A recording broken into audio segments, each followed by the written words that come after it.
The Luis Guzman and Casper Martinez Show. We are two wild and crazy guys. That's right. Sometimes they're funny. There you go. You won't feel so bad. Yes, I do actually. Sometimes they're serious. My daughter made an incredible squash vegetable soup. But they're always real. Do you use a regular toothbrush or do you have like an electronic toothbrush? And we'll tell you the truth. You can't handle the truth. The Luis Guzman and Casper Martinez Show. Vaya. Gente, ¿qué pasa? What's ¿Cómo going estamos? on, brother? I'm good, man. Mira, para que tú veas que, you know, I always bring something to eat to the party, right? Right. So, ¿Qué tiene hoy? I made some, mira, para que tú veas, banana nut bread. Nice. I should have brought some food. You know, they have to like, I gotta stick with them, you know what I mean? Está cabrón. I should have brought some food too. I just have some juice. I got some pomegranate. I don't even know how to say that. The pomegranate juice. Your mama to mama.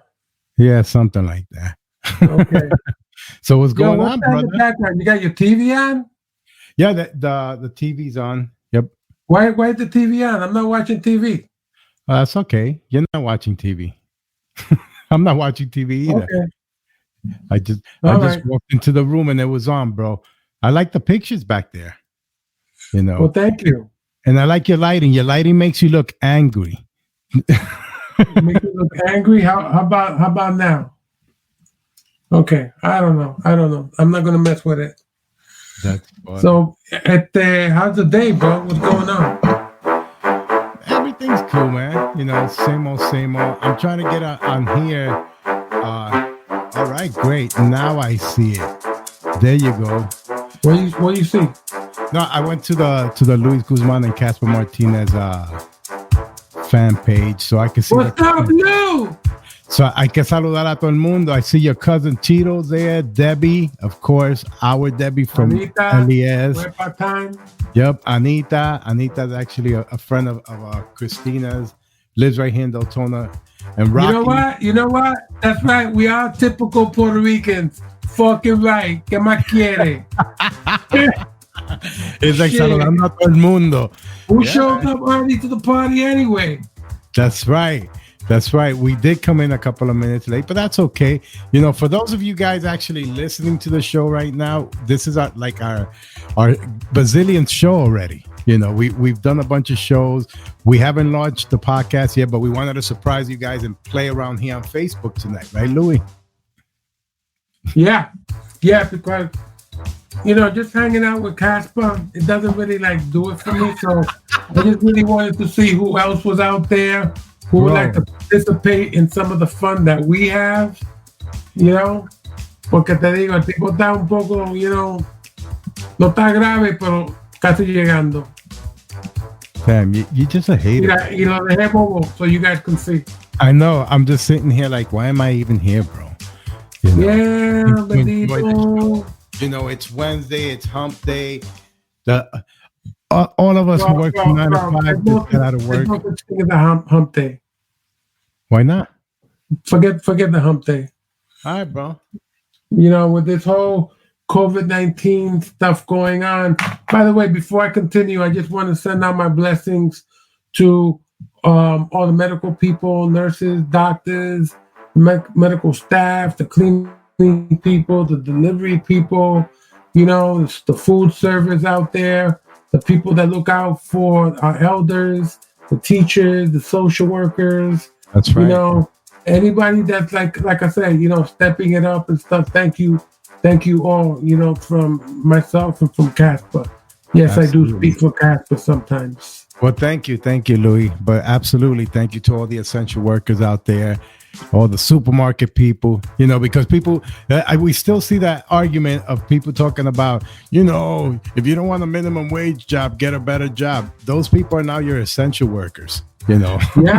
Yeah. And those people don't get no health coverage or anything like that. So, nope. You know, da pena. That's it, bro. Oh, yeah, listen. Keep talking for a minute. I forgot where I put my I gotta get my iPad.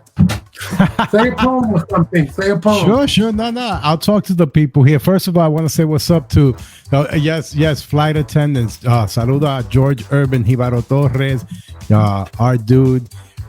Big ups to you. Let me go ahead and because I'm trying to see all the comments that are coming in on the Facebook page at the same time as I'm talking to you guys. Like I said before, we've been working on our podcast, and tonight we decided to do it live to kind of hang out with you guys. Saludo a Nathan Ross, the boss. Who else we have here? Isis. Yo, my boy Nathan's on, right? Yo, That's your boy, Nathan. Nathan, Elias in the house, my brother. What's up? He's always been a great supporter. I love that brother. Buena gente, Buena gente. Saludo Nathan Ross, the boss. Y también a Maria Nieto, a friend of ours. Isis. Say that right, bro, because he gets really sensitive if you don't say his name right. Nathan Ross, the boss? Yeah. I've said it right several times. Okay. Say it 3 times real fast. Nathan Ross, the boss. Nathan Ross, the boss. Nathan Ross, the boss. Nathan Ross, the boss. Ahí está. What's up? I want to say Luz, but it says Isa Chévere. Luz. Shout out to my people from South Bronx High School who are logged on tonight. I was saying saludo to Rocky who's online as well. All of you guys enjoying our show. Louis getting his iPad ready. I want to say hi to my people on the Lower East Side. What? My people from Calle, Puerto Rico. Calle I want to say hi to my people from the Boogie Down Bronx, from Williamsburg, from El Barrio, from East LA, from Burbank, from Houston, Texas, from Miami, from Fort Lauderdale. All those guys that, for whatever reason, they're inside but watching us illegally. Thank you for tuning in. On the phone. Yeah, man. Que no lo cojan, por favor. So, yeah, man. So listen, anybody that wants to come on and share the screen with us, we can do that with you. We could put you on live with us. You have questions and stuff like that, because we're going to be covering a whole bunch of topics here tonight, like we always do. But we love for people to come in and to participate with us, because this is why we do this. This is not about me. Definitely not about Casper. Once in a while, you might hear a third voice come in, but that's okay. That's right. Yeah, actually, that third voice is our technical director, Gustavo. I thought you guys weren't going to mention me. Casper said you're not allowed on the live stream. Come on, yeah. No, here's the thing. As soon as he gets on, it gets echoey. The audio sucks. Yeah, man. Dude, and you got too much forehead for the camera, bro. Right? Qué blanquito está ese. Coño, he lives in Las Vegas. No, you don't need all that sunblock. Seriously. Oh, shit. The forehead on that guy. Viste. Serious. That's too funny. Mira, I can mandarle saludo a Marty McFly. Christina's on, and she's saying to say hi to Marty McFly, who's my minister. Can you tell everybody who Marty McFly is, Casper? Marty McFly is my awesome little schnauzer. I love that little guy to pieces. He's the coolest ever. Okay, so I'm going to correct you. It's Casper's son. Yeah, that's El true. Hijo. I do have a fur. El Hijo. You know what I'm saying? Christina and Casper had a fur baby. Yes. That's all I'm going to say about that. And his name is Marty McFly.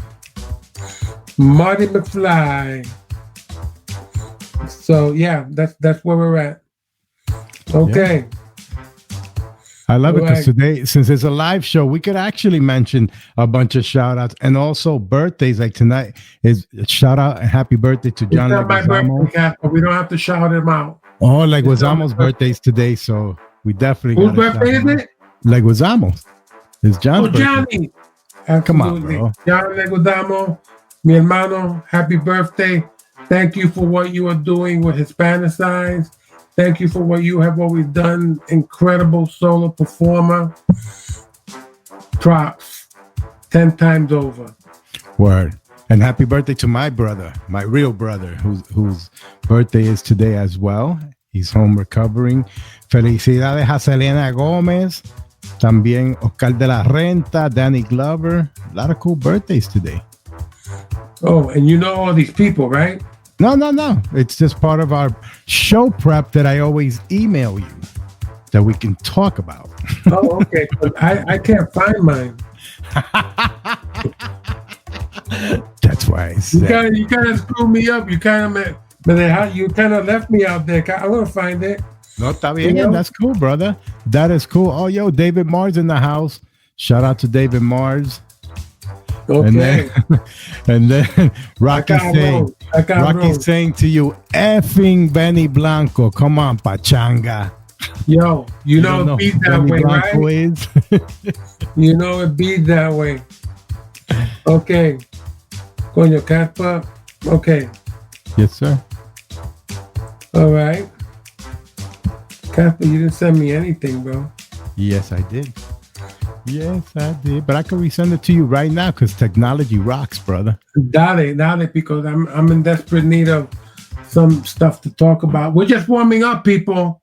Esto se va a poner pero bien chuli snacky, como dice. Oh, by the way, I want to give out a shout out to my girl from the Boogie Down Bronx, an incredible poet, Iraida. Okay? All right? I did my deed. We are good to go. Wow. That's what's up. That's awesome. What? The shout out. Yeah, man. Give a shout out to me, pana, man. She's a badass poet, and yeah, that's it. All right. What's the matter? Oh, okay. So yeah, I'm gonna wait a little while because I got some things I want to present that are really super cool that are happening in our community and stuff like that. And yeah, man. Listen, anybody that is recovering from COVID, I send you my blessings. You know, stay healthy, drink lots of water, stay away from processed food. You know, if you can, do a little bit of exercise here and there. Just do what you gotta do. Stay healthy, meditate. You know, things like that. Social distance, please. Social distance and wear a mask. That's why I am where I am, and you are where you are, Casper. Así es.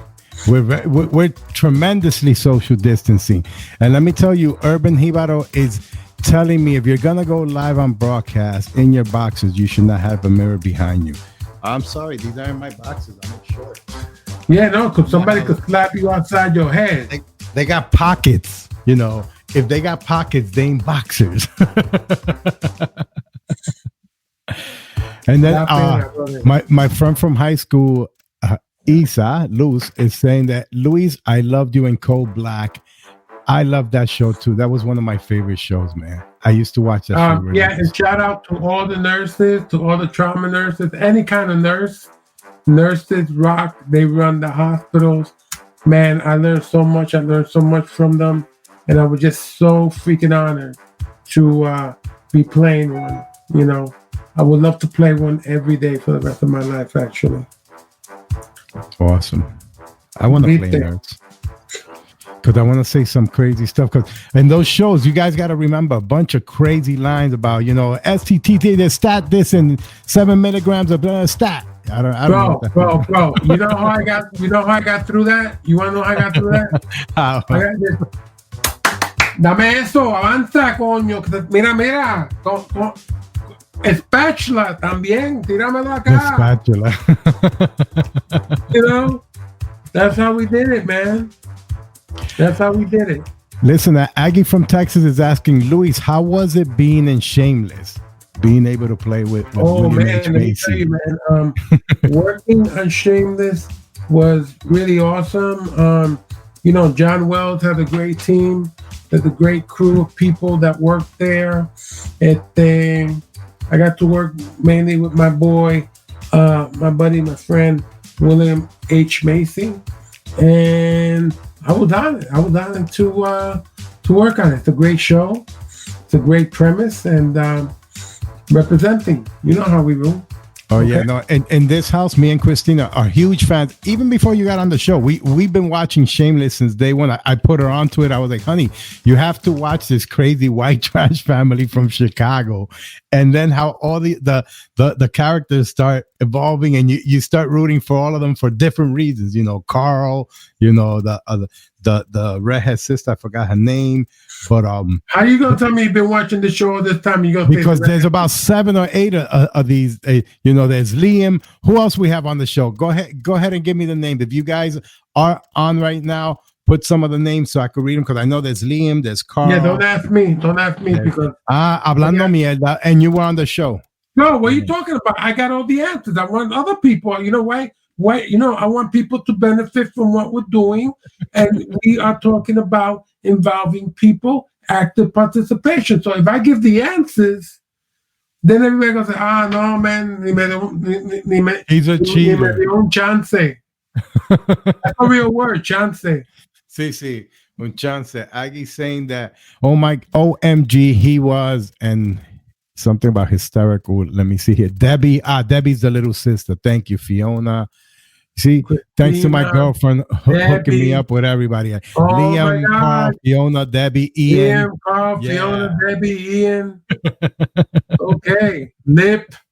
Yeah. How can you forget Lip? The brother. And of course, don't forget Frank. Of course, Frank. I love Frank and his schemes. Dude's always trying to get some Social Security checks. He's always trying to talk about how great of an American he is, and he's always trying to beat the system. I believe he's the great American, bro. Yeah, he is. He's that's right. American. It's on Pana. What was your name on the show again? What was my name on the show? Yeah. I want to let somebody else answer that, Casper, because again, I'm going along the lines of active participation. Watch. What was my name, people? I'm Shameless. Casper, you don't got skylights, so don't even be looking up at this, you know. What was Louis' name? I'm looking at the comments. Okay, but you're gonna count it down. 5, 4, 3, 2, 1. I'm not seeing any new answers. Mikey O'Shea, that was it. Yeah, a Boricua with a Irish name. And that's listen. If you're half Puerto Rican and half Irish, you're a full drunk, so you're good. You know, because los dos beben con cojones. We love our Bacardi, and you know, and the Irish love their beers. So well, that's a problem for many people. So yes, I don't advocate for that. I feel you. You know what I'm saying? I don't. Yes, yeah. Aggie put Mikey, and then Christina put O'Shea. So they did half and half. Yo, también today is David Spade's birthday también.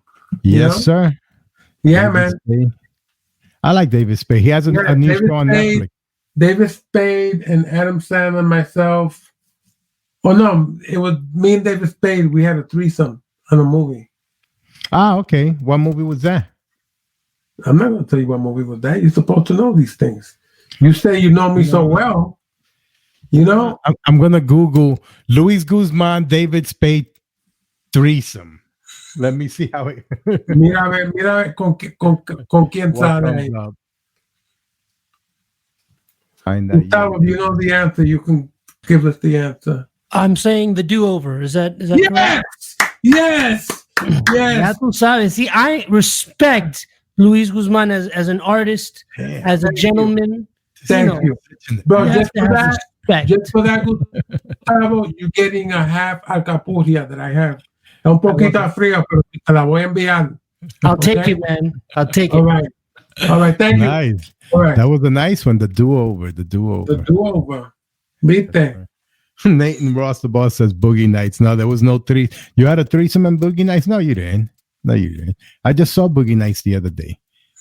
Again, what if... on that, I'll plead the fifth. I will plead the fifth. You know? I just want to say that Paul Thomas Anderson, the director amazing movie. I watch Boogie Nights all the time. I feel like I'm part of it. The way he works that camera, everyone in that movie. Hold up. What you say? You're part of it. Yeah. Does that mean like you practicing? What are you? No, practicing? I'm actually. Hard porn. ¿A dónde tú estás con todo eso? I think I'm one of the buffers. You know, I'm there with a little.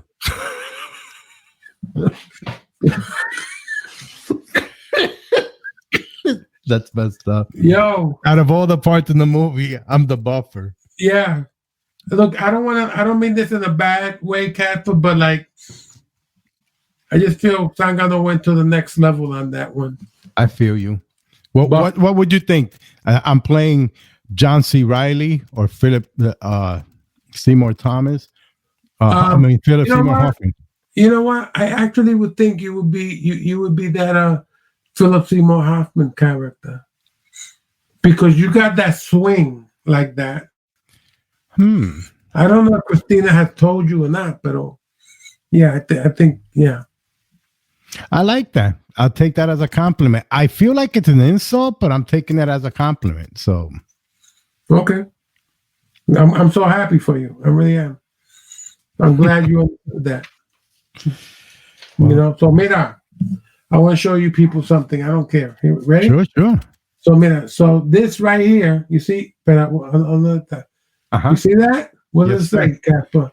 It says Nuyorican, and I'm not sure. Casket? Is it casket?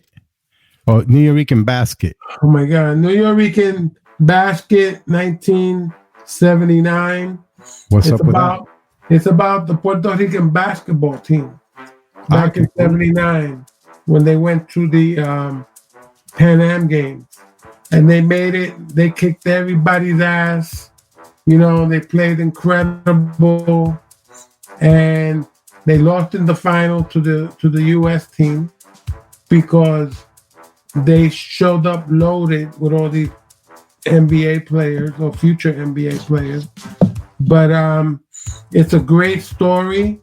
Mira, there's a picture of the team right there. That's awesome. Yeah, man. And it's called Nuyorican Basket 1979. And yeah, man. You know, it's actually on Amazon right now. And I'm promoting it. I'm promoting it because I promote my people, you know? And it's a great watch. So mira, this is it right here. Okay. All right. Everybody, y'all have homework. That's the name of it. You know, I know there's like a lot of ballers out there. People like playing basketball. That's what's up. It's a great story about how, like I said, our guys came together. That was the year too that they had the boycott against going to Russia. You know, and it talks about this one Boricua boxer who bought his own plane ticket and went to Russia against the boycott of the U.S. and he boxed, I believe. I don't know. So, yeah. But check it out. I'll bring it up. I'll show you guys later again. You know, Tito said he's checking that out. Shout out to Big Tito, your cousin. I'm going to check it out, Tito. I love you. Yeah. Tito is like 6'5". Any given day weighed between 225 and 325. Big Tito. Yeah, Big Tito. So he's to the T like, to the I to the T to the shit. But the man has a very smooth basketball shot. Shout out to his lovely wife, Irene. And you know, so everybody should know that Irene was battling the COVID and she made it through. And so, yeah, man. My love out there to Irene and the family and the kids. And yeah, I just wanted to say that, you know. So on this day, this guy, John Dillinger, was shot and killed outside of a Chicago movie theater. But let me tell you, man, Chicago's crazy these days, man. 15 people got shot right outside on the street, doing like outside of a funeral, you know. And now the feds are talking about sending in the federal government, you know, agents and stuff like that, you know. And you know, I don't understand. I don't understand why these politicians and these other people in Chicago, mainly, you know, I mean, who's in charge there? You know, I mean, the little kids getting shot, you know, I mean, and it's you don't know if your kid's going to go to school, they're going to make it back home. What the hell's going on in Chicago? You know, you know, the last weekend alone, like what, 62 people got shot. You know, who's in charge there? You know, they gotta come up with a plan. This can't keep going like this, people. No, and it just keeps repeating itself. No matter what politician, no matter what party, you know, it's always the same thing, and you don't get any new solutions. You don't get anything happening in the communities. You don't get any kind of funding to empower those people in those communities. It's always the same thing. Hey, what are we gonna do? You know, so you kind of get tired of that bull. Yeah, no, I agree. So, you know, shit's crazy in New York too. The Bronx is getting shot up. You're absolutely right. You know, I mean, I don't know. I don't understand it. I don't understand why these things are going on in our community. You know, like I said, I would only wish that we as a community came together. You know, because I mean, what, a week and a half ago, 2 weeks ago, baby in Brooklyn got shot in her baby carriage.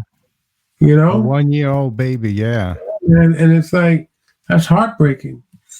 You know, and I agree with Rocky. Jobs and opportunities are needed for communities of color. I agree, but I also feel that we as a community, we need to start talking to one another. You know, that, you know, why is it that everything has to be settled with a gun these days among our young people? You know, we need to have dialogue. You know, we need to have like groups come back, like in our community, like the Young Lords and stuff like that. You know, there has to be some kind of active leadership set up for our people. You know, both on the male and female side. You know, we're beautiful people, and yet we're suffering, you know, and the same thing goes for the Black community, you know, and like I said, this is what I consider unnecessary violence, you know. We have to be united as one, but more than just being united, sometimes we have to come up with our own plan. What are we going to do to take care of our streets, our neighborhoods, our kids? What are we going to do? Because I'm not going to leave anything up to a politician, because they are so they're so detached from the reality that people have to live. Oh yeah, you see that all the time. I mean, we have a governor here who basically, I mean, I don't know if you remember this in the news not too long ago. The governor basically blamed everyone for them not being able to know how to file for unemployment. It's not that the system's flawed. It's not that the computers can't take it. It's not that the software is invalid. It's that every Floridian does not know how to file for unemployment. Like, the stupidity is mind-blowing, bro.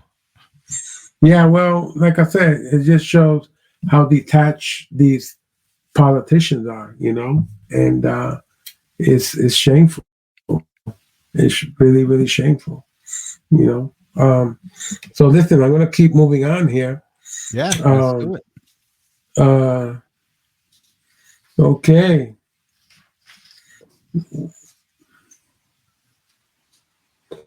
Oh, wow. On this day in 1991, Pablo Escobar escaped from the luxurious prison near Medellin. That he did. Yeah, he did. Yeah, he did. You know, but a lot of people, you know, look, man, Pablo Escobar was not un santo, but he almost had that Robin Hood status. No, he did. He did. He was gangster, but at the same time, he was kind of a Robin Hood. You know, as much as people don't want to hear that because they go, "Oh, well, you know, all these people that whether he ordered to or killed himself, you know, but he was a Robin Hood." How much money did that guy have? I mean, banana bread. So, what made him Robin Hood, Casper? Because he would give money back to the community. He would throw money at the people in the community and also create work. He was creating a lot of work with what he was running out there. You know, it's not the most safest or legit job, but the hustle is real. You know. Well, let me tell you, he built a lot of roads. He built schools. He built medical center. He built housing for people. Yeah, you know, and the problem was that, you know, he wanted to be a politician. That's when everything went fucking left. What? You know, I should just stay in the street and be the gangster that I am because being a politician is worse than being a street gangster. But let me tell you, Medellin is a beautiful city. There's good people there. I love it. I've been there. You know, Maria, that's right. She's Colombia. That's it, you know. And I love Colombia, you know. I mean, just like any other place, they have their issues and stuff like that. But like I said, I shot Narcos there. I shot a couple of movies there. And I just love it. You know? Oh, okay. Any stories of your time of filming Narcos? All right, Rocky, here we go. So we were filming in a police station. I think it was in Bogota. And in that police station, they had a little museum. And believe it or not, that whole museum was about Pablo Escobar and his crew.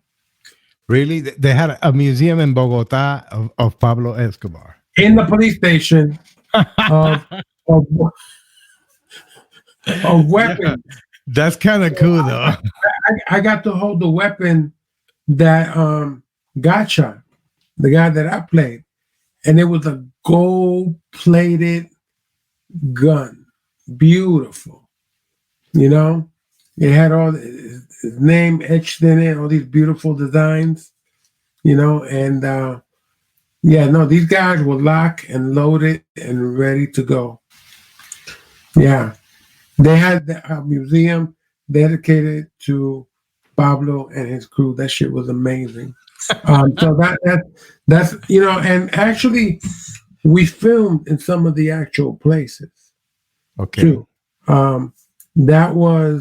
That was really crazy, you know, so it's weird, you know, because it's like you're actually filming and you're sitting in the places where these guys were when they hung out and stuff like that. So that was pretty interesting.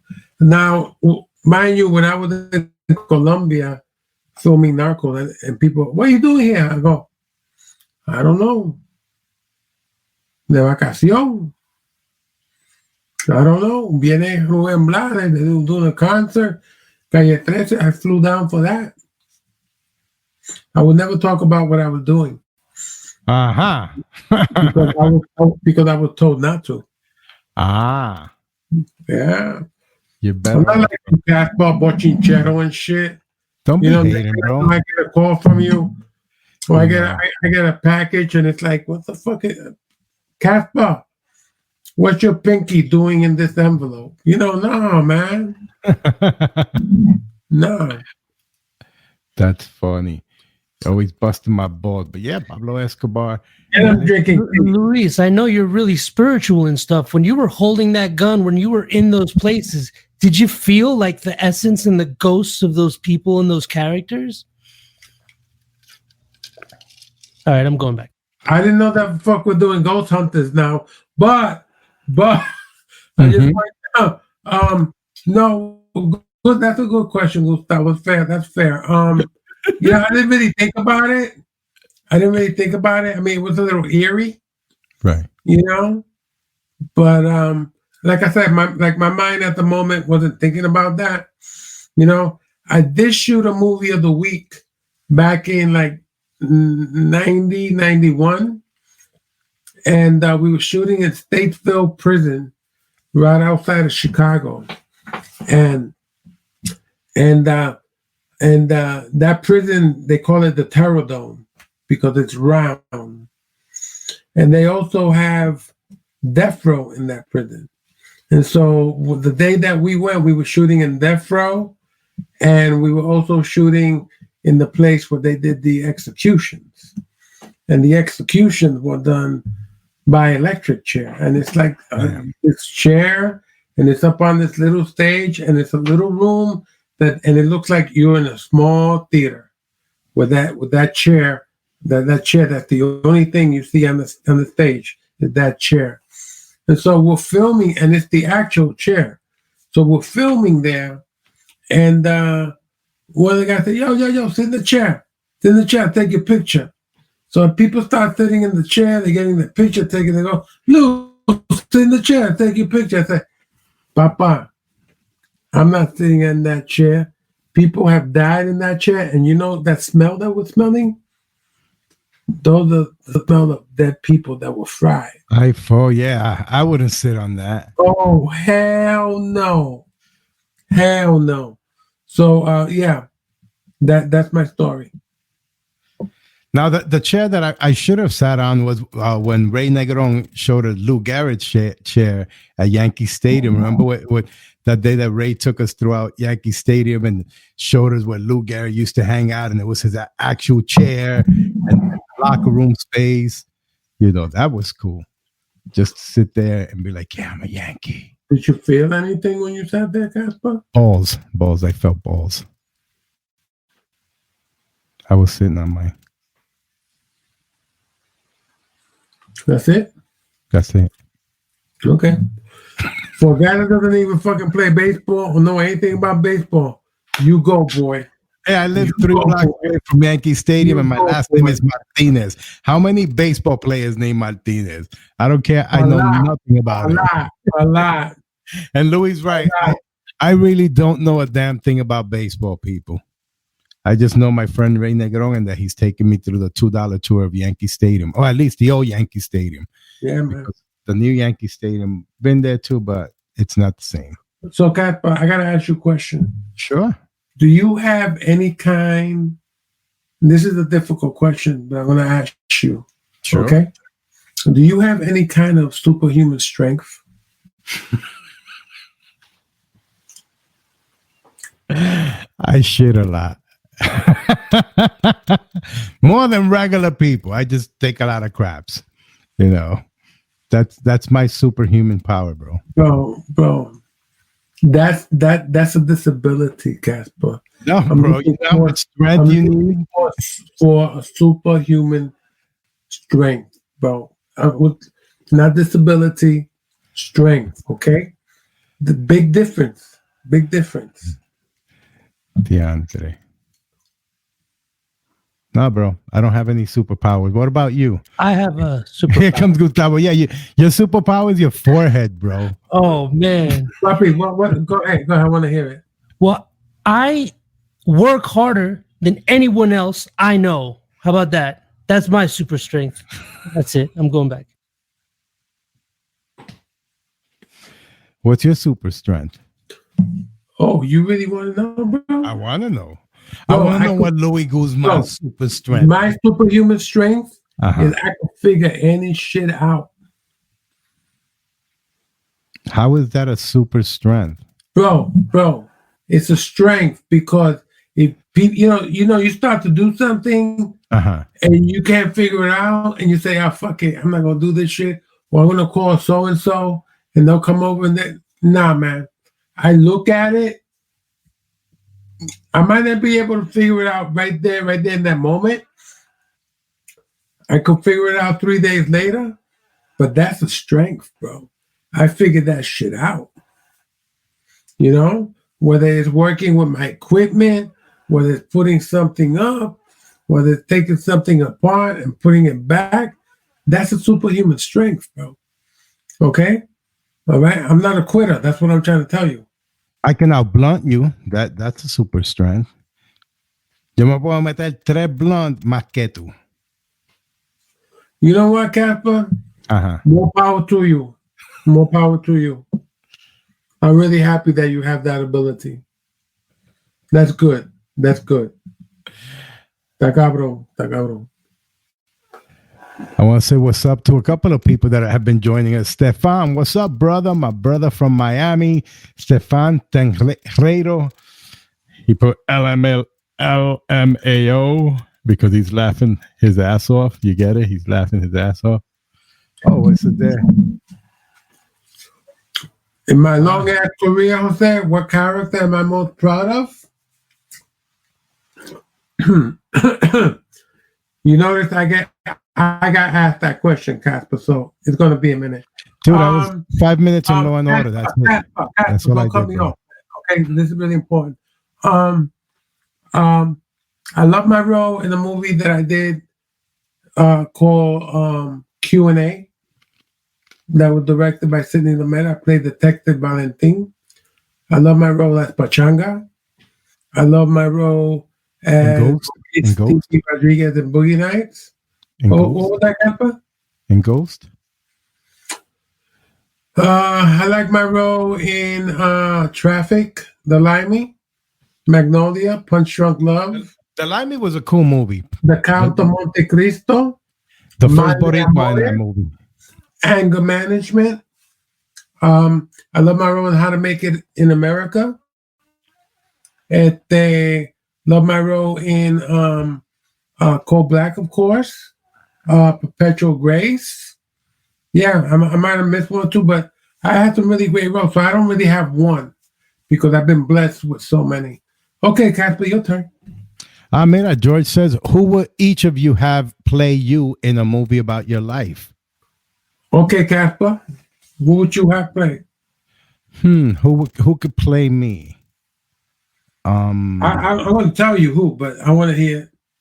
No, why don't you tell me? Because I don't really have any idea. I know who could play you, but who could play me? Okay. Harvey Guillon. Y Harvey Guillon is? Google that shit, bro. I can't, but Harvey Guillon is such a great actor. Okay, who would play me, Casper? I would get Louis Guzman to play you. Who? Louis Guzman. I heard of that guy. I heard he's pretty badass. Okay. All right. Harvey Guillon. You see who Harvey is? Yeah, you did a project with him, but it wasn't. Didn't you do like the wrestling movie? Aztec Warrior. Yeah, I did a movie called Aztec Warrior. It never came out because the producers fucked it up.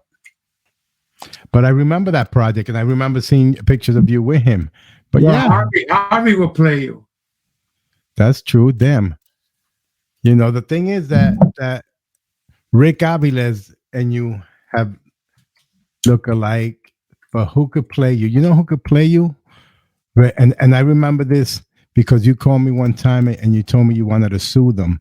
But one of the Geico guys from the commercial, one of those guys could play you. Now he's just fucking with you. Now he's just fucking with you. Thank you. Thank you. But why Gustavo got to come in and put in his 2 cents? No, but you know what? Because he got my back. Unlike you and shit. Oh, that's messed up. So, but yeah. We answered George's answer. They said they would get Orlando Bloom to play you. I could see that. Milagros Cintrón said, "Oh my God, Milagros!" You know, she's been one of my stalkers for many years. So I got to be really careful. Be really careful what you say around her, Casper. For real. That's a stalker, right there. We could black her, bro. No. We're not gonna block her. Don't block her. Don't block her. That. Oh no, my God, that would be the worst mistake. I'm kidding. I'm kidding. I mean, a lot. Like the only reason she picked Orlando Bloom, not because she wants him to play me, but she wants to play with Orlando. With you. It's a way to get to Orlando, like 6 degrees of Louis Guzman. I get you. That is a professional stalking technique. Eso es una movida chacueca, brother. Viste. I think she's in Philly. Okay. Philly. Shout out to Philly in the house. That's what's up, man. Yes, man. But listen, I want to ask you something. How's the bear? Is the bear still giving you problems, bro? Oh, let me tell you about that bear, bro. So, people, I just want you to realize this. I've been playing like with this bear. He's been playing with me. Like he comes around, and he started coming around. We're in July, right? He started coming around like around the end of April, the beginning of May. Right. This sucker tried to take my garbage. He could take my garbage because, mira, number one, I don't eat meat. You know, I compost all my stuff. You know, and I recycle. So whatever stuff is in the garbage. But he decided to try it anyway. Didn't find anything, but he's still around. He comes around, yo lo veo. Usted cree que yo soy pendejo, pero yo lo veo. You should take out the correa like mom back in the day. No, Huele. Yeah. Bro, you know what I'm gonna do? I'm gonna take a bunch of compost. And I'm gonna make a ball with it, but I'm gonna put pica in that shit. Oh, don't do that. That's not cool. Yo, cabron, you telling me you got bears where you live and coyotes and snakes and alligators? And you're gonna be like, they'll be knocking on your door and say, no, bendito, no moleste. Dude, I just do like when Jehovah's Witnesses knock, I just turn off the lights and I act like I'm not home till the bear leaves or the alligator. Now the snakes is another thing, you know. Good thing we have like under the door, we have the little plastic strip there so they can't get in. But I mean, I wouldn't really put like hot sauce or something spicy. For what? So then the bear takes a hot shit and you hear him in the back of your house screaming. You got to help him out, get him some Tux or Preparation H. You know, you got to think about the long term, bro. You can't just be going and throwing like hot, spicy shit on your compost for the bear. Yo, let me tell you something. Mira, somebody showed up to your place uninvited. That's not cool. This bear, he don't pay rent. No limpia. You know what I'm saying? I'm with I'm with Nathan Ross, the boss. He says I answered naked. My father does the same thing. Betty White. Betty White. Did you see somebody said Betty White feeds grizzly bears? Yeah. David Mars said that, and it's true. Have you seen that video? There's a video of Betty White giving food to bears. But of course, a grizzly bear. Yes. You can Google that shit right now while you're talking, bro. Huh? Google it on your tablet. I don't want to, bro. I don't. Mira. But are we talking like a tame grizzly bear or like a grizzly bear out in the wild? Nah, it's got to be. I saw the video. It definitely looks like a circus bear. You know, that shit don't count. It's not like a bear from out here or a bear from where you're at right now. Yeah, man, because over here they think they're fucking hoodlums and shit, you know?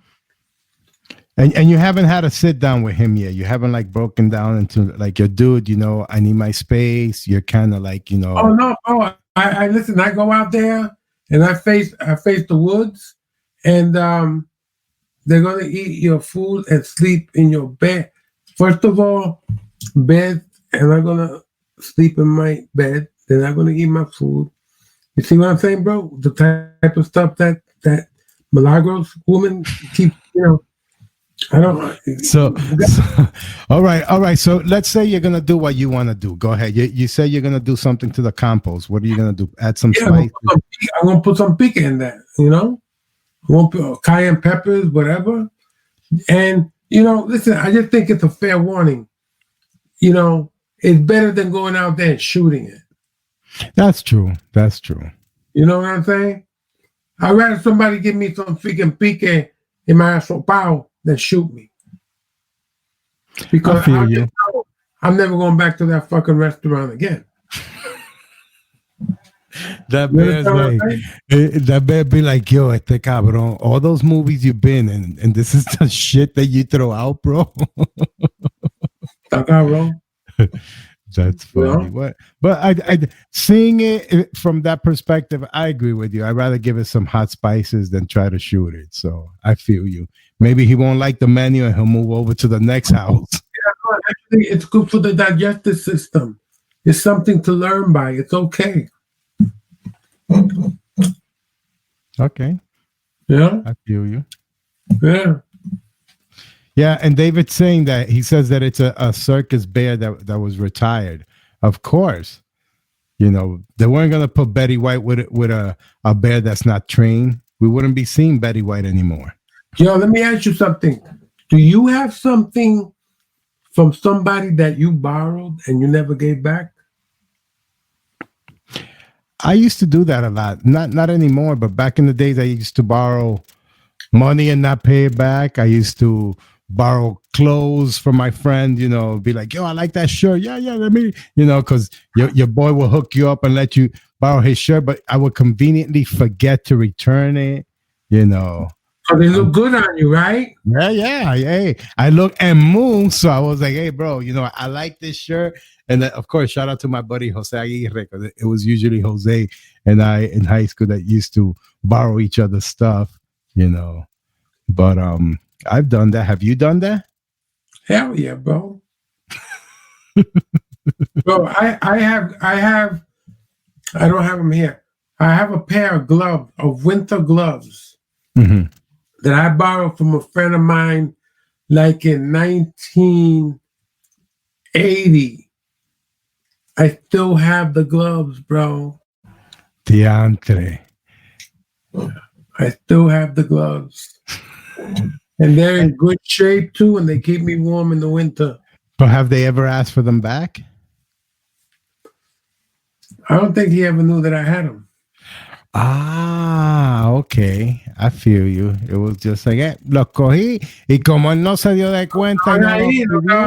Yo me lo puse y ahí seguí. They fit me. Yeah. That is mad Boricua ghetto. All right, so listen, if you could get some free time, Casper, doing anything that you wanted to do in the whole wide world, in the whole universe, what would that one thing be? If I could get some free time to do anything I want, that you wanted to do, what would that be? And why? What would it be and why? Draw in the beach. Because I like the summer, I like the beach. I don't really go out here that much, and I like drawing. What are you talking about? Why do you hate my answer? Why are you so judgy? Because you're not even saying anything. Remember, this is the first time we're doing the show looking at each other. Now I understand how you're always acting when you're behind the mic. And I can't see you. No. Guys, don't do this. Don't do this. We're in front of everybody. Come on. Come on. All right. I love you both. So I would have a honeymoon finally, because my wife deserves a honeymoon. We didn't get a chance to when we got married because we got kids right away and all that. And we're 8 years in. We're going to do a 10-year honeymoon. Well, that's the plan. But did you get married before having the kids? Yeah, I got married when we were having kids. So, that's before what or after. So you were like in the midst of it. I was in the midst of it. Exactly. We were in the midst of it. We got married. We didn't get a chance to have a honeymoon. Gustavo, where's the honeymoon? Let's go to the Bahamas. Well, I think we're only allowed right now into Barbados. I don't think any other place is accepting it, so I'll take Barbados. I know, right? Right now we can't even travel. That's crazy. Not that I'm going anywhere, but Yeah, that's what I was about. Thank you for saying that before I had to correct you. Yeah, man. So listen, man. So who do we got on? Do we have a guest coming on? no, we don't have any guests coming on. I want to see if anybody. Casper.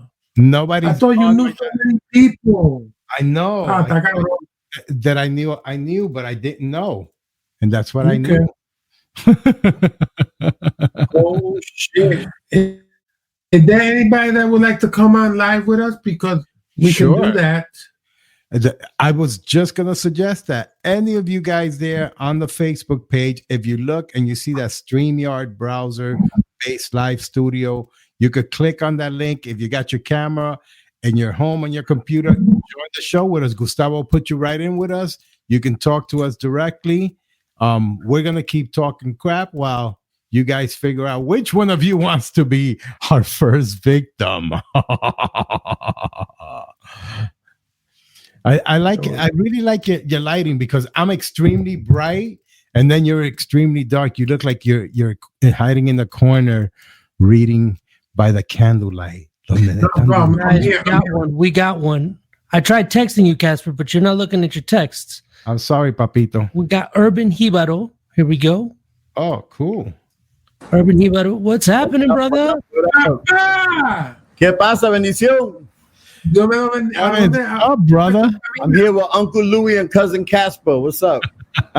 Where you at, Bob? Where you at? I just landed from Puerto Rico. I've been in Puerto Rico the last 2 weeks. And you're back in New York? I'm back in New York. My first day off is 16 days. Wow. I know you went to Jamaica. I went to Jamaica, Aruba, Dominican Republic, Cancun, Punta Cana, Seattle, Hartford. Yeah, I've been on a tour, man. Wow, bro. You a rock star. I love it. I'm trying to be like you. No. You're a real rock star. You know? So I just want to correct something. Most of the Caribbean islands are open. They just have a lot of restrictions. They're requiring that you actually bring test results in so you don't have to quarantine in place for 14 days. Okay. That's kind of the general rule over the Caribbean. The Bahamas, however, did close their borders to U.S. as of yesterday. Wow. We got Bahamas was like they don't want nobody. Let me ask you this, Bob. So how long do you, because I saw like these long lines at the airport in Puerto Rico. Are they, I mean, you know. No, Puerto Rico, so they went from testing people at the airport to now requiring that you come with your test results in Puerto Rico. And then if you don't, then you have to shelter in place for 14 days. You quarantine yourself for 14 days. And they have all kinds of different, but they went to phase 2 and then they went back to phase 1. They shut down all the bars and restaurants. The pools are closed. The casinos are closed. Everything is closed again until the 31st. In Puerto Rico. But the beach is open, Bobby. The beach is open. The beaches are not open anymore. They just closed down on the 17th.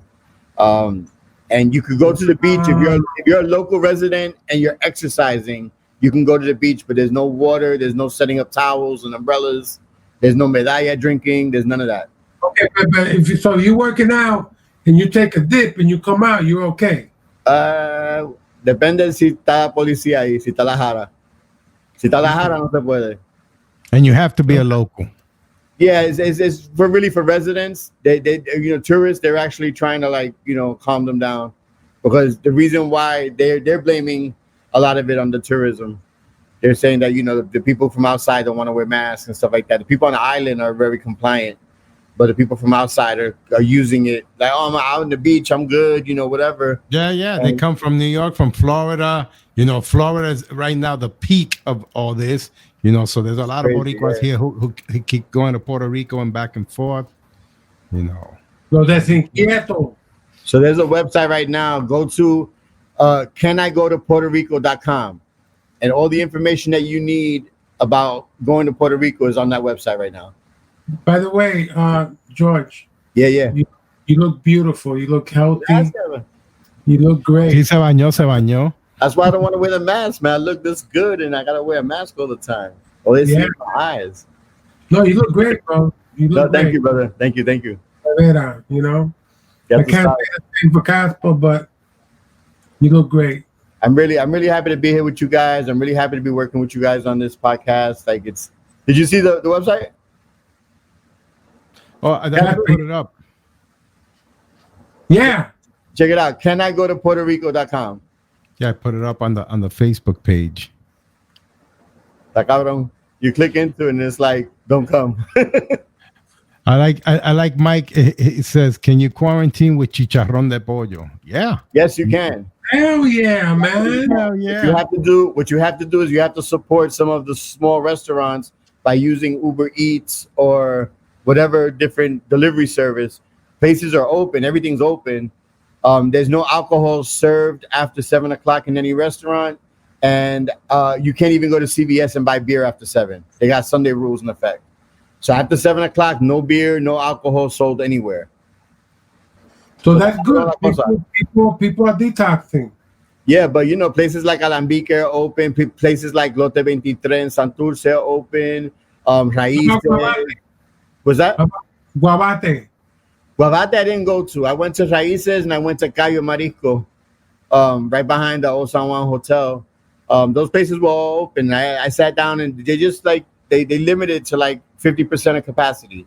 So they took out every other table, every other chair, you know, and the servers are all protected. They actually scan you with a with a thermometer on your forehead or on your arm, and they make sure that you have to wipe your hands with sanitizer before you walk in.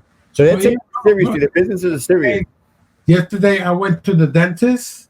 They took my temperature. They took my blood pressure, which Casper was 126/80. And what else did they? Oh yeah, they did that. They did that, and because then they had me gargle twice for 20 seconds at a time. Wipa. Yeah, no. The businesses are taking it serious over there. It's just hopefully the people that go visit or that they're seeing their family for whatever reason, hopefully they're taking it serious too, and they're not adding problems to the already embattled island. You know what I mean? Right. Now, I wanted to know, Louis, at no point in time did they stick 2 fingers up your ass. So you know what I'm saying? No point in time. Not because after 50 they start tickling your balls and sticking fingers up your ass. Dentist, not to the freaking doctor. The dentist. They don't matter, bro. Wrong. I mean, After 50, bro. He's taking idiota to like you know. But listen, can I ask you something like about this whole Goya thing? What do you guys think about this whole Goya thing that's going on? Wow. I don't use Goya products in general. So I haven't been a fan for a while. I also don't like some of the business practices that some of the other family members have indulged in over the years, taking over small family food companies and stuff like that. So I'm not really a big fan of the family. There's 1 or 2 people that I'm friendly with in the family that I think are cool people. Right. But overall, I don't think Goya has really been that supportive of the Latino community in general. As you can remember, Louis, they backed out of the parade a couple of years ago. So there's a lot there. There's a lot of history there. So I don't think that I think there's a lot of smaller brands that have actually done more for the Latino community, and they've made statements. I know that Maria Nieto's watching. Maria actually did something very interesting. She called Padilla and asked them what their position was after the Goya incident. And they actually made a position. They created a position and they made a statement, and and they're benefiting from that. Regardless of, obviously they know it's good for business. They know they don't want to go the way that Goya went, but they made a statement, which is big. And I congratulate Maria for being the courageous one to actually ask the question. Maria, thank you so much. But this is my beef with Goya, okay? Because I'm big time into reading labels. And man, Goya got to come up with some organic product. Organic, because shit, man, fucking MSG, and and as far as Latinos go, we suffer from high blood pressure, we suffer from diabetes and stuff like that in great numbers, Yep. And listen, man, like I don't use anything that has MSG. Yeah. That's why I make my own sofrito. Yeah. You know, and you look at some of these Goya products, and they're laden with MSG. And MSG is what we know. MSG is the one chemical that we know of that people have talked about. What about all the other stuff that we don't know about? That's Well, all the corners that they cut to actually produce food, and not just Goya, a lot of companies. Yeah. Corn syrup, Yeah, high fructose. You know, absolutely. I mean, I obviously, I've been on my health journey for a while now, and I've been really kind of looking at what I put into my body. yeah. And it's like I said, Goya has never been on the top of my list of brands to use. But it's not just Goya; it's a lot of companies. A lot of companies that And I totally agree. I don't understand. In this country, we have problems with obesity. We have problems with people with high cholesterol, with diabetes problem and stuff. That why don't we take a better look at number one at ourselves and how we eat, and number two, actually reading labels and understanding. You can't put stuff into your body that has corn syrup, high fructose, and MSG. I'm going to tell you something right now that's happening. I just learned about this because I've been a really big fan of going to dollar stores and buying certain foods and saving a couple of dollars from going to the supermarket. And I found out that not only are the worst processed foods actually sold in dollar stores on purpose in poor communities, but in addition to that, a lot of the toys and a lot of the different things that you buy for your home, the candles and everything, they all have harmful chemicals. So there's this whole project about exposing what the dollar stores are actually pushing into communities, especially communities of color. So that's something that I'm going to be writing about soon, because I think that's super important, because I was one of those people going in there and buying these products because they're cheap, a couple of dollars, but haciéndome doble daño. You know what I mean?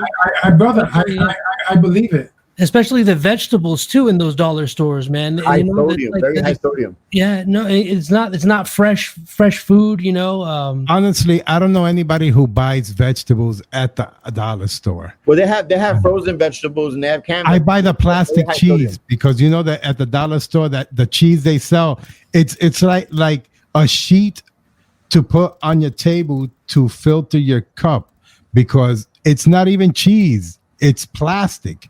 You put that in the microwave, it don't even melt. No. I'm gonna tell you what, Casper. I put it on a burger the other day, and you know how the cheese normally melts over the burger? That shit it curves up. It curves up like a little. It's plastic, bro. It's plastic. It's crazy. That happened the other day. I took a picture of it. The hamburger cheese actually curved up instead of melting down. Crazy. Check this out. I'm gonna curve down.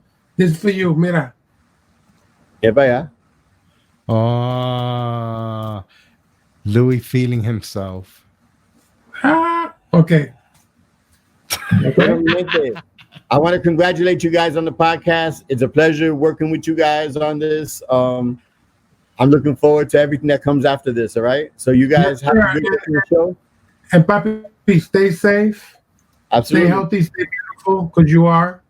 And thank you for checking in on us, man. I'm coming up to Vermont soon. I have a trip up there in a couple of weeks, so I'll call you. Cool. Oh yeah, man. Please let me know a couple of days.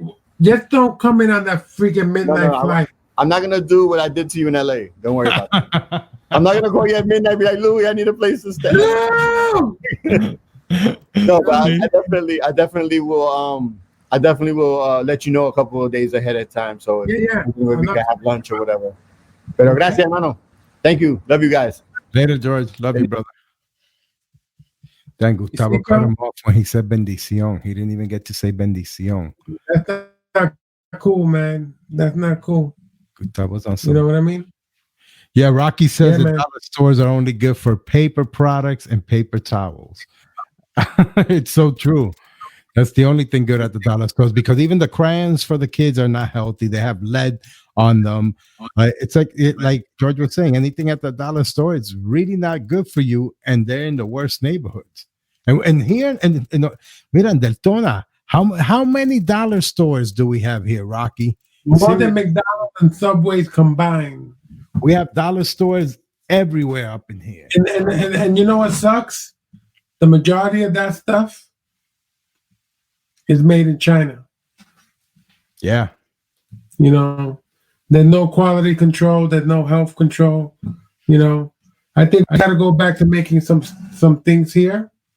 You know, I think we're very capable of that. And yeah, man, porque all that other stuff is peligroso, man, to your environment. You know, all that stuff. That's why I encourage people out there. You know, if you can, start growing your own food at home. You know, even if you live in an apartment, if you got a window, whatever, you can grow herbs. It doesn't really take that much.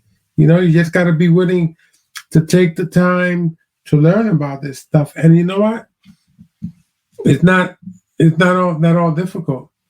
You know, trial and error. You know, but listen, that first marijuana plant's not gonna grow to be that plant that you want. You're gonna learn by your mistakes. By the third plant, you'll get the nice moños, you know, because you need herbs, you need cilantro, you need THC, you need what else? Cilantro.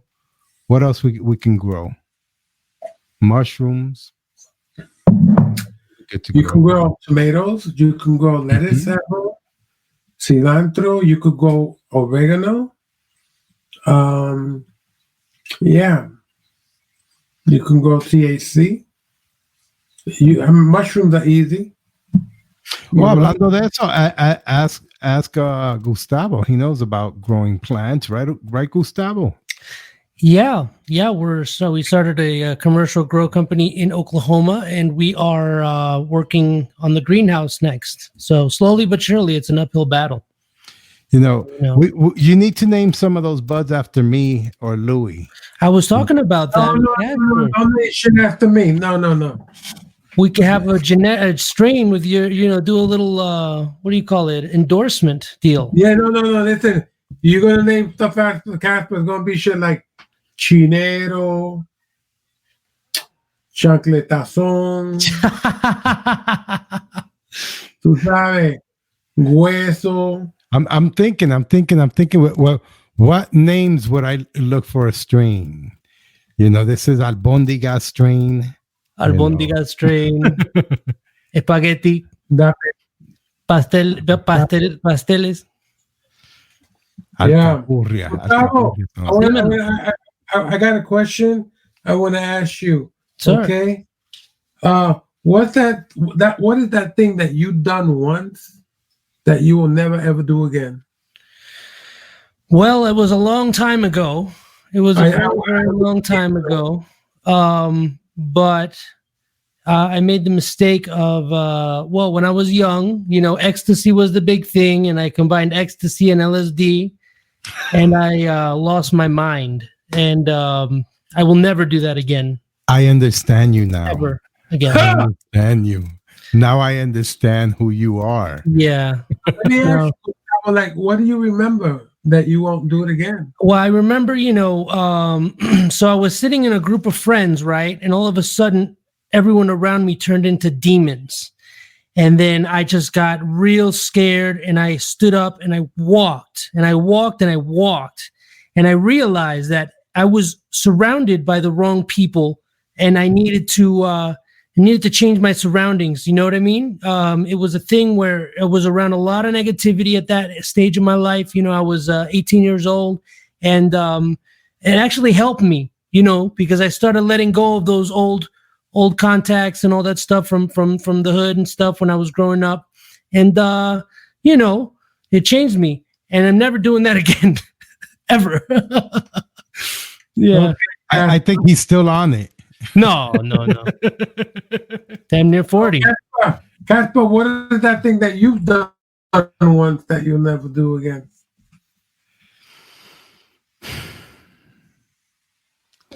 Join the army. Okay. I'm too old now to join again. But I don't know, man. I've done a lot of shit that I don't really care who. One freaking thing. One thing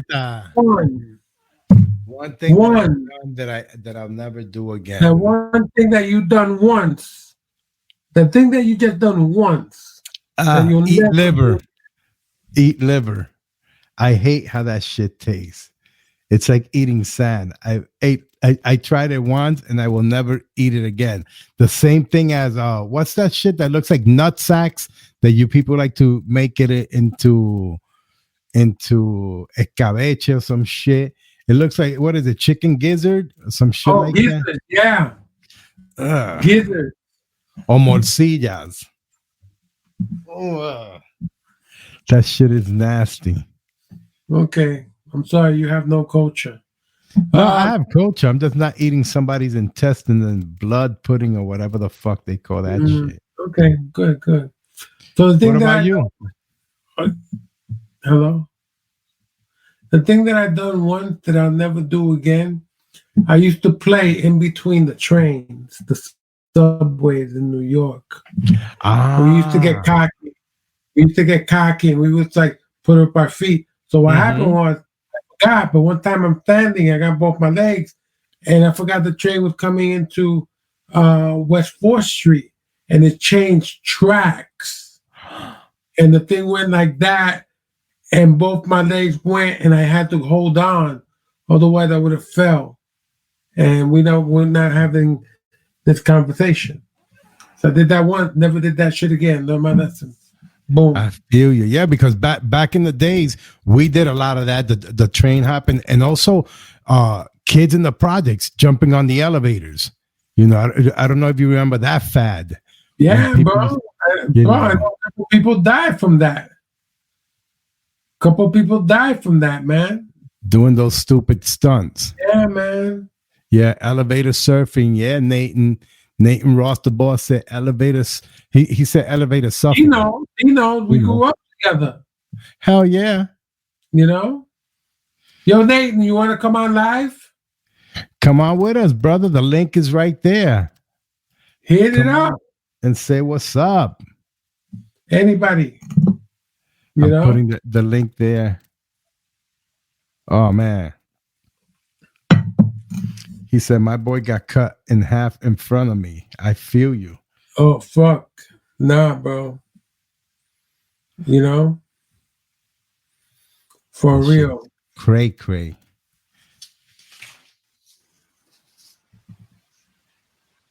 Yo, oh shit. Okay. So another thing that I have here is they showed this movie a couple of years ago, and it's called right there, Millie and the Lords, and Jessica Carmona, was responsible for this along with a whole bunch of people. But it's done like about a year or two ago. But if you guys want to check it out, there's a website that you could go. It's called millieandthelords.com, and the reason I'm bringing it up is because, again, I love supporting our community, and I thought this was really a cool thing. I feel like nowadays we could use in our community, a group like the Young Lords. Absolutely. Because I just feel that's too much of a vacuum, that too much of a gap, and just not enough leadership. And the Young Lords did some great things. It was because of the Young Lords that the free breakfast and lunch program was created for kids. That the community health clinics were set up because of the Young Lords, Rocky's putting up that you can watch Millie and the Lords online on Prime Video. There you go. So Rocky, you're God sent, okay? Thank you, brother. But again, listen, man, because I hear stuff about like down there where you live in Florida, because like Orlando. Oh, ¿qué pasó, papi? No, just the shit that I see out here. It's ridiculous. Yeah, and you know what, man? I just want to tell anybody that's down there in Florida, man, we're good people and we're better than all this shit, And we really got to take care of ourselves, you know, take care of our communities, and not let them go to the shit, you know. And I have to say this because I care, you know, I care. And again, you know, we have a real lack of representation, of good representation. I don't know what's up with the politics down there and stuff like that, you know. I know a few years ago when they did that shooting at the Post nightclub, Mm-hmm. and all those beautiful innocent people were murdered, you know, were killed and stuff like that. And, you know, like, they never did anything about it. They never passed any laws. No, they talk about it a little while. You know, the politicians across the board here have the same MO all the time. They send out thoughts and prayers. When the kids got shot up in the school, it's thoughts and prayers. When all those people, like you said, all those beautiful people at Pulse died, thoughts and prayers. No real legislation. You know, they don't want to do anything with the NRA. You know that they're all in their pockets, which is why they absolutely do not do anything. Listen, there's nothing wrong with people being able to arm themselves. Absolutely. But when you have people going out there and doing mass massacres of people, now that's a problem. You know, I have a real beef with Marco Rubio because he's bought and sold and in the pocket. And, you know, as a Latino, he had an opportunity to do something, and man, nothing, nada till this day. I don't want to talk about that. I just want to talk about, like I said, listen, people, as the humans that we are, as the people that we are, we must come together. I keep saying it, you know. I keep saying it. I wish there was a chapter of the land of the Young Lords down there, you know, and in other places, because again, we need leadership. We need people to stand up. We got to care. We got to care. We got to vote. We got to put people that represent us and that cannot be bought. You know, that's what we got to do. You know, Casper, why don't you run for some political office? You got like a lot of time on your hands. Bro, I don't even run to the bathroom. You think I'm going to run for office? Okay. Guys, we got somebody in the waiting room. We got Rocky wanting to join the chat. Oh, cool. Put Rocky on. Let me put it through. Rocky, you're on live. Oh. What's going on, Rocky? What's up, brother? Just so you know, Louis, me and Rocky have been talking about threatening each other to meet with each other, and this is actually how we actually meet on the internet. I don't What's know. going on? What's going on? Can you guys hear me okay? Yeah, we can hear you. All right, cool. Sorry, I had like I was hearing twice here because it ended up opening up in a new tab. You're hearing twice. Well, it was on Facebook, but no, thanks for letting me on, man. Just wanted to say I'm a big fan of you both. Louis, been enjoying your work since Miami Vice. Just put it that way. I remember going back years ago and revisiting Miami Vice on Hulu, and then I was like, oh my God, look, it's Louis Guzman. I never noticed him back when I was a kid, but that was my first job, Papa. That's awesome, man. That's awesome. Listen, kind of keeping with the dialogue that's going on here, specifically like with the Young Lords Party. Casper, you know, I've been reaching out to you a couple times. Mm-hmm. I'm working on a documentary that's exploring the Boricua experience, right? You know, our resilience throughout the years, just ups and downs throughout history, not only on the island, but also here on the mainland. And I have a question for both of you, and, you know, one of you can answer it, or if you both want to answer, what does it mean to you? Or what does it mean to be Boricua to you? Like, what is the, I guess, like the main thing about being Boricua, the most important thing about being a Boricua, like the definition of it for you in your eyes? I'm going to let Casper answer that first because you're waiting already, and Casper takes a while. Oh, no. Go ahead, Casper. Go. I'm going to go ahead and answer. Unfortunately, you might not really like my answer, but it is my answer. You know, I am Nuyorican. I was born and raised in New York. You know, a lot of the island Boricuas don't see us as Boricuas, but it's funny because we grew up with the same nuances, with the same food, with the same culture. Yo me crié con Sonora Ponceña, comiendo arroz con habichuela, pernil, pasteles para Navidades, you know, all the typical Puerto Rican stuff, but in New York. And yet I do know that I am not from the island, but that island is my history. It's my parents' history. Both of my parents were born in Puerto Rico. Papi en Mayagüez, en Dulce Labio, mami en Río Piedra.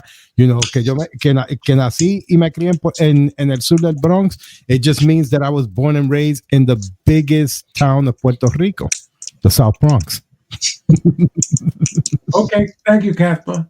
All right, now you go. Yeah, I'm good. To me, what it means for me to be Boricua, well, I was born in Puerto Rico. And I came here as an infant, you know, in the mid 50s, because you know that's when they had Operation Bootstrap and all that stuff. And what it means to me is like, listen, my mom used to send me to Puerto Rico every summer when I was a kid, and the kids there used to call me New Yorican, and I used to take offense to that because I used to say, no, yo nací aquí, and I had to fight to prove my pride, you know, and I fought, you know, for my pride. And after a couple of years, everybody just got tired of fighting me, you know, and it's okay, you know, because like I said, my pride won out, you know. Listen, man, I love our history. Our history has been a very painful history, you know, with like what the conquistadors did. And all the disease that they brought to the Taínos, you know.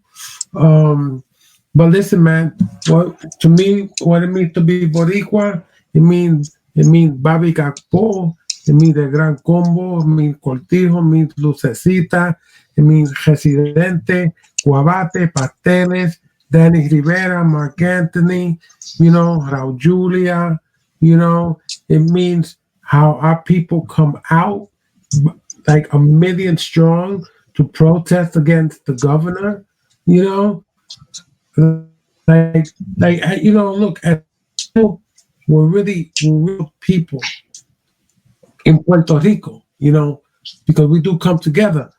What kills me, you know, because I got to bring these things up, right?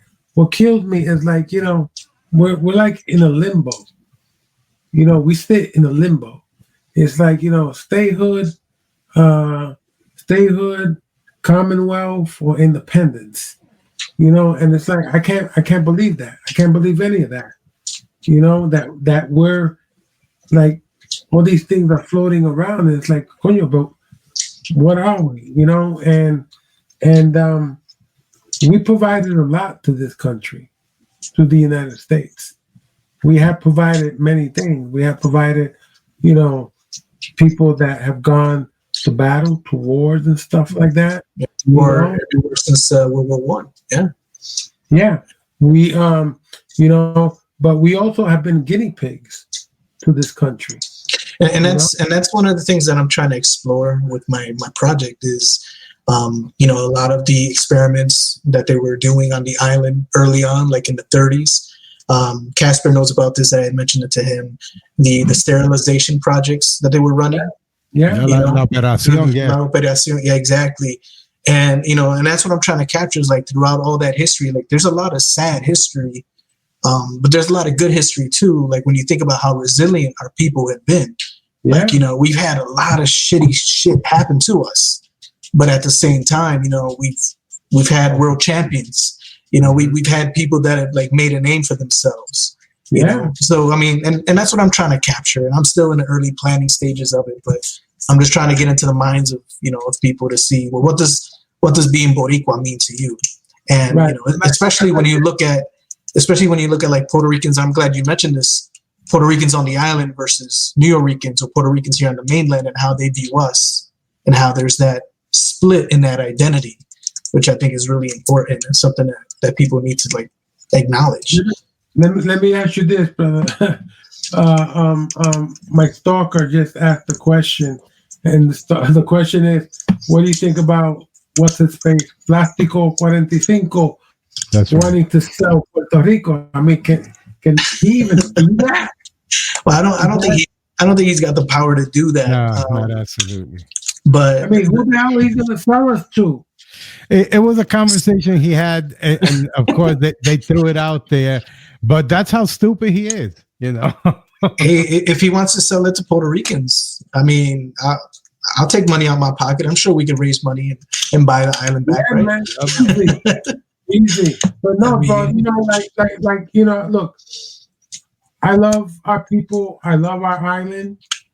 I just hate the politics that go down there and the overwhelming corruption, you know, that is in Puerto Rico, you know, and like I've said it for many years. I believe in Puerto Rico, we need fresh faces. We need young faces that are committed to the progress of our people, of our culture. You know, there was a Secretary of Education there, this woman there a couple of years ago, and she said, "Oh, we're no longer going to talk about the Taínos and about the history of Puerto Rico in Puerto Rican schools." That's like to me part of the gentrification mentality. Well, we need Puerto Rico to get gentrified by Puerto Ricans. Is what you know what I mean?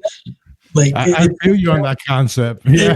It's sad, man, because like I went down a couple of years ago to volunteer. I was down in Jabucoa. I was volunteering, you know, after Hurricane Maria.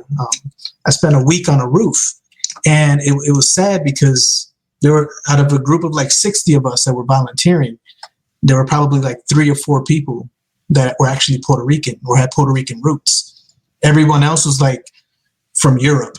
You know, you had people from Spain, you had people from freaking, you know, Eastern Europe, people from other parts of South America. Yeah, they spoke Spanish, but there were only a handful of us, like 3 or 4 of us that were actually Puerto Rican or had roots from PR. And it's like, damn, you know, like our people, we got to go down there and help our own. You know, we need to like invest in our own instead of just letting other people, you know, do that instead. Thank you. Thank you for saying that, because it's true, bro. It's true. You know, and people might hate me for saying this, but we gotta change that welfare mentality. You know, we gotta take the power back into our hands. We gotta do for ourselves. We're capable. You know, let me tell you right now, Boricuas rule the music industry right now, worldwide. Yeah. Look at the top streams on YouTube. You know, we have Residente, who gets no airplay, but has won more Grammys than anybody in the history of the Grammys. You know, we have talent. That's what I'm trying to say. No, we do. We have great baseball players. Our politicians, they suck. Look at sports, right? And Casper, I know you're not a sports fan, but look at boxing. Look at boxing, for instance. Look how small Puerto Rico is, right? And Puerto Rican fighters, we have this rivalry with like Mexican fighters. And look how big Mexico is compared to little ass Puerto Rico. But we have that rivalry there. Like the crazy champions that have come up out of PR and have represented, it's amazing to me. So it's like we have so much to offer the world. I just wish that we had a chance to kind of, you know, create our own destiny and not have to rely on outside forces. So did you see that kid that fought last night, by the way? On ESPN. Now my brother, he sent me a text message to turn it on, and I forget what I was doing last night. I think I fell asleep on the couch. But a kid, I think he's 14-0 now. Really? And all by knockouts in the first round. Wow. His name is Edgar. I forget his last name, but he's phenomenal. I'll tell you what his last name is right now, because I have access to this, unlike Casper. So, this guy. His name is Edgar Belanga. Super middleweight, Edgar Belanga.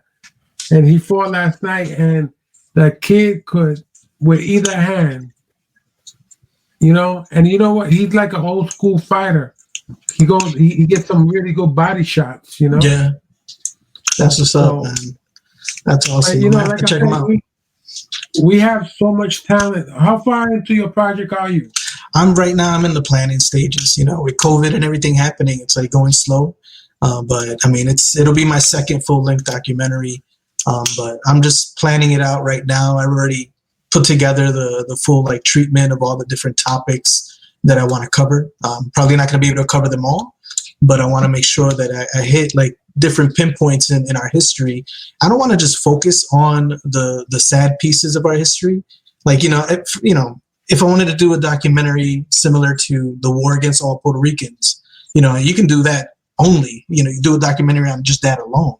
But I want to focus on a lot of like, some of the bad things that have happened, but I also want to pay attention and focus on like the beautiful things that we've given the world, Bomba Plena music, you know what I mean? Like our food, our culture, all of that, so it's like, I don't want it to make it like a woe is me type of documentary film. There's enough sadness going on out there. I want to show some of the sadness, but I also want to show like the positive stuff that has come out of our people. Hey, brother, let me ask you something. How have you been dealing with the whole COVID thing?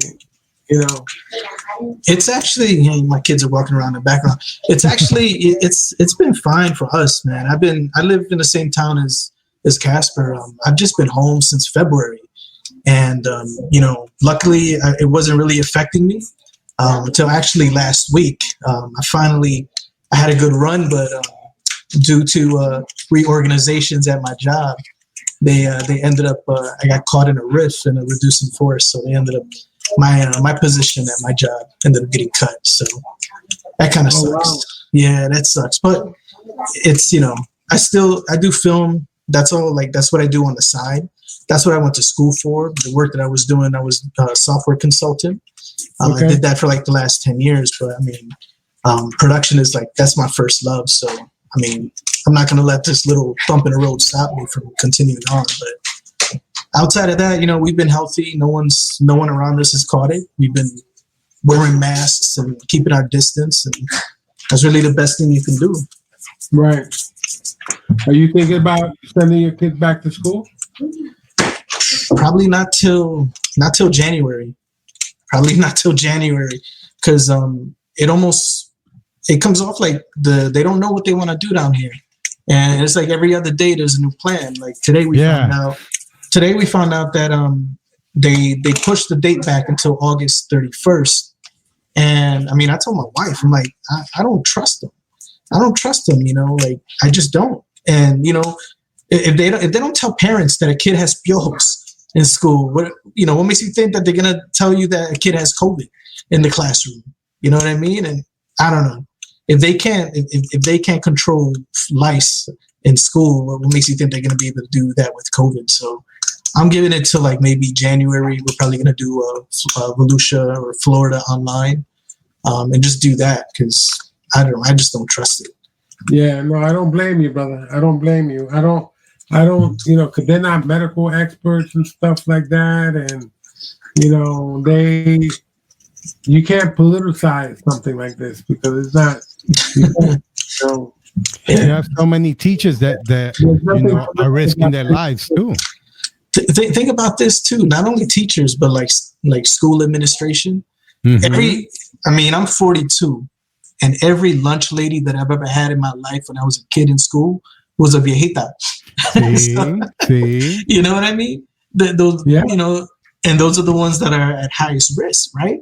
So you're telling me that, you got all these kids that might be asymptomatic, getting in close contact with older people like staff administrators or like custodians. I mean, not to mention teachers too, but I don't know.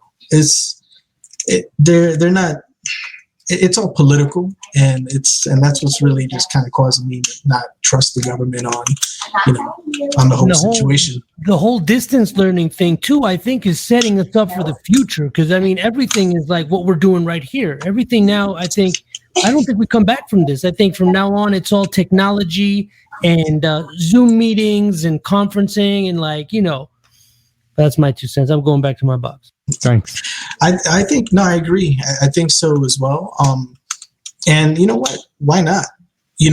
Like if you can do a job from home, if all you need is internet, a camera, a phone, Why can't you do that with school, with learning?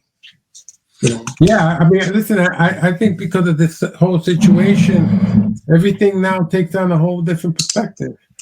And you know, I used to think, you know, when you used to see, this is the new normal. That's right. Mm-hmm. But you know, when you see online courses that they started a couple of years ago, I was like, oh, that's freaky, you know. But now it's normal. It's nothing. It's online courses is now more normal than ever, and it's going to continue to be more normal than ever. And one thing, like, you know, as a parent of young children, I have 3, you know, 10, 9, and my youngest is going to be 7 in December. You know, I always hear people talk about how, my kid has to be social. They have to be in a classroom. And it's all that pendejaza, you know. It's like, listen, come on, man. That's we're having a conversation about that. That's a lot of people's excuse to say the teacher's my babysitter. Exactly. And I need them to take care of my kid. That's exactly. That's not what teachers are for. Exactly. Let me ask you this: what do you think about the whole stuff with vaccinations? I'm not anti-vaccine, but I'm not going to be the first one in line for the first COVID vaccine. I'll just say it like that. Because, you know, all my kids got their vaccines when they were young, you know, coming up. But something like this, like, I've never had the flu vaccine, but that's just because I've never really felt like I needed to get it. My wife did. But like the COVID vaccine, I'll probably wait, you know, if you like Star Trek, I'll wait for the red shirts to go in first. Yeah, you know? seriously. Yeah, I'm going to send Casper on our behalf. Good looking out, bro. Good looking out. That's why I love you, bro. Yeah, man. I love you, bro. That's real. That's real, my criado. I'll let those first. Yeah, there you go. Hey, but no, hey, you know, let us know if you need any help with your project and stuff like that. You know, more than help. More than happy to help and support. You know, and thank you for coming on and spending some time with us. And you know, pa'lante, papa.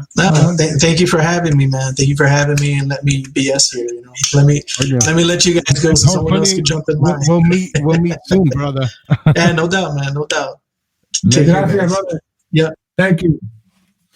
Wow, that was great, you know. That was great. Yeah, Casper, talk to me. No, I'm actually putting up here because I want to see if we could get a couple of people, other people on with us, you know, before the show is over. But yeah, Rocky's a good guy, man. I got to meet Rocky here on Facebook, and then he sent me kind of the breakdown for that documentary that he's working on. So I put him together with Victor Cruz, who did that short film La Operación, even though there was an original movie called La Operación by what was her name? Female director. She put it together back years ago. Based on what was going on in Puerto Rico and the sterilization. So, you know, I'm helping him out with some of our friends that can be resources and helpful to him. You know, he's also talking to Edgar Miranda Rodriguez, you know. So I've been linking him up with a couple of our friends, you know, to see if they can help him out with that documentary. Yeah, people, don't forget about this documentary right here. Okay? Really important. It's Nuyorican Basket. I've seen it. Nuyorican Basket, 1979, and you guys will love it. It was great. So please check it out. It is on Amazon. Yeah, right. You can check it out. Yeah, and also as what we just heard. Oh, let me get that right. Millie and the Lords, okay? Make sure you check that out. Millie and the Lords, man. Yeah. Because, you know, this is the opportunity and we could promote our people. Why not? You know? Why not? This is our platform. This is our voice. You know, anything that you have that just like that. I see that the link, we just put it up on our fan page here. And also people remind your friends to join our page. We just started this page. It's brand new. It's only been a couple of days. Louis and I are doing this show for you guys live tonight here. A lot of people here, Margarita Reyes was asking, are you guys going to be doing this every Wednesday night here on Facebook? We don't know yet, but I like the idea. I know Louis loves talking to everyone and telling me to shut up, so it works for me. Sabir Rivas says this is a very interesting. Sabir, how are you, my brother? Sabir, let me know if you want to come on live, okay? Yeah. Nathan, next time you got to come on live with us, brother. Come on.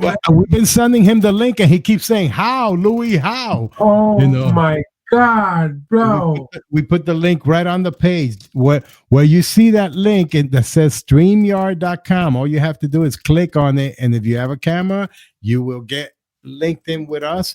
Gustavo will put you in the backstage and you'll be on the show. So somebody just asked Eduardo about how was it working in Puerto Ricans in Paris? How was the experience? And I said, brother, I was so proud of it. I hope to produce it and put it together with my friend Eddie Garcia. Danielle G, if you're watching, I love you. And it was great, man. We had Ian Edelman involved. We had Rosie Perez, Rosario Dawson. We had a great cast of people, and we shot that movie in Prague, Paris, and New York. And it was just a fun little movie for us to do. But I was proud because we accomplished it, We got it into theaters. We got it on different platforms and stuff like that. And I'm looking forward to maybe late next year come up and do another Puerto Ricans in somewhere, So that was pretty cool. Did you get anybody, Casper, when I was talking? No. I would say more, but I have been isolated for months. I'm not. I would say more, but I have been isolated. I'm dealing with the stigma of mental illness. The neighborhood turned me into the devil. Well, my brother, what I have to say is have faith in yourself, find your strength, stay healthy spiritually if you can. And Papa, if you need help, get it. There are means of getting help. And I've known you since you was a little boy, and I'm sorry that you're struggling with all these things, but I can only, from this perspective, send you a lot of love and encouragement, and believe in yourself. Believe in yourself, man. So those are my words to you, Xavier. Word. Yeah. Seriously. So I got an interesting story to tell you. We got someone else. else. I don't even want to tell you who it is. Just bring them in, Gustavo. Hey! Yo, what's up? Two of my favorite people in the world. It's been a minute, Jackie. It's been a long minute. It's been too long. Yeah, Man, girl. how are you guys doing? What are you in lockdown or something? Are you in a facility? Oh my God. I am in lockdown. I'm currently in Los Angeles. It's nuts. I mean, I'm trying to keep myself, busy regularly, writing a lot, working a lot. But yeah, it's crazy. How are you guys doing? Where are you guys? Louis in Vermont. I'm in Deltona, Florida. Ah, okay. So yeah, home. Everybody's home, girl. Safe. Huh? I miss you. I miss you too, man.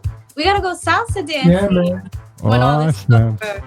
Yeah, Casper, you know, all right? We're like a little road in between us. We got what? No, me and Jackie do more like TV watching. Yeah, that's our thing. TV so I just want you to know, Casper, that Jacqueline has been doing some of her own independent projects. Yes, sir, I have. She has been phenomenal. She Thank you. That's a big compliment. Look at his face. Oh, I thought he froze. I'm like, did I freeze? No, listen, man. I swear, man, people should know more about Jacqueline here because she does some very beautiful. She's done a few shorts. I think that one that she's working on making it into a feature. And yeah. Very talented, very gifted writer. Tell us a little bit about your projects, Mia, please. Thank you. Well, I just found out today that the first feature that I'm turning into, that I'm going to direct, it just placed as a quarterfinalist at the Script Lab competition. So I'm really excited about that. Right. Yeah. I just liked that a little while ago. Yes, I'm really excited about that. I'm shopping that one around right now, but I finished shooting my second short film, which I wrote and directed, and I co-starred in it because there's a young girl who stars in it who's incredible. And that we wrapped filming in December. We're in post now. It has quite a bit of visual effects and it's got some animation in it, so it's taking a little longer than usual. And then my other short was finished a couple years ago and it did the festival circuit last year, and it did really well in the festival circuit, and it was my first film and I was really worried and scared that people... Okay, mommy, you got 30 seconds because we're gonna have to go off the air in like 2 minutes, but that's it. Let me tell you, we want to bring you back as a guest. Okay. So we could speak at length with you. You know? Sounds and wonderful. You're fucking beautiful. I love you. You know that. I love you guys. I love you so He never much. tells me that. Congrats on this podcast. But we'll be in touch because we gotta sign out in a minute. Okay. Love you guys. Stay safe. Later. So, Casper, última palabra. Oh man.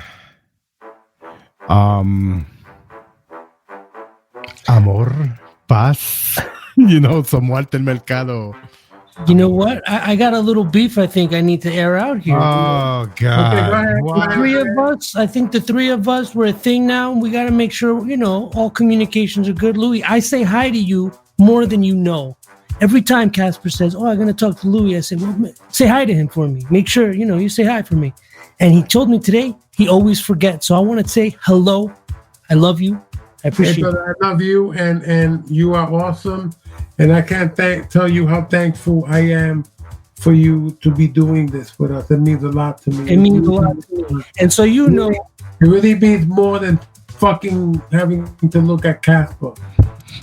Casper, please, when I say hi to Louis, say hi to Louis, okay? Because he's going to think I don't give a shit, and I give a lot. Gustavo, go fuck yourself. All right, I'm going back. Hey, come on. That's what I am. Come on, man. I know we're live, bro. We're live. It's true. It's true. Louis, it's true. He's always saying to say hi to you, and I laugh because, you know, I'll be talking to him like, hey, we need this done and this and this and this. And he said, okay, but can you say hi to Louis for me when you speak to him? I love you, Nate. You know that, my brother. Thank everyone who's joined us tonight. Edward Santos. Jackie Quinones, I love you. You know that? Yeah, and Jackie, we're definitely going to invite you back on the show so we can actually have you for about an hour and we can talk about all the good stuff that's going on with you, and we can share our stories of Jim Beam, because me and Jackie have a lot of Jim Beam stories. Oh, wow. that is so beautiful. I'm so really happy, you know. No, this has been quite the experience. We're going to be following up. Hopefully, we're just going to be expanding more and touching on more on some other subjects. But you know, in the meantime, listen, man, I wish everybody well. People, mi gente, please stay safe, love one another, respect. You know, let's look out for each other, and let's continue to be creative. You know, let's bring up those young ones right. You know, and just remember, we gotta do shit for ourselves. not wait for somebody to come along and do it for us, because the best results that you get are the results of when you do something and you take charge and you do it for yourself. That's the best feeling in the world. Because if other people keep doing shit for us, they're going to mislead us. They're going to be on the wrong path for us. Let's do it. Let's do what we got to do. Because why? We're capable. We've always been capable. So that's my final thought. Mi última palabra. No, not final thoughts. Tu última palabra. Mi última palabra. And by the way, just so you know, I just see the documentary on Walter Mercado. I saw it too. I liked it, but I just kind of really felt that I really didn't get to know Walter. I got to know Walter in front of the camera guy. Mm-hmm. That when there's a camera, boom. But I didn't really. I just felt that they missed that. I really wanted to. Or maybe they weren't allowed there because remember too that maybe he just wanted to work. Oh yeah, on one perspective. And I'm sure that's what happened. But like I said, because man, this guy was in our living room, and everybody had a backstory, and I only wish that would have been something that was done. And again, I will say again, I couldn't do this enough, but New York Basket 79 and Millie and the Lords, all right?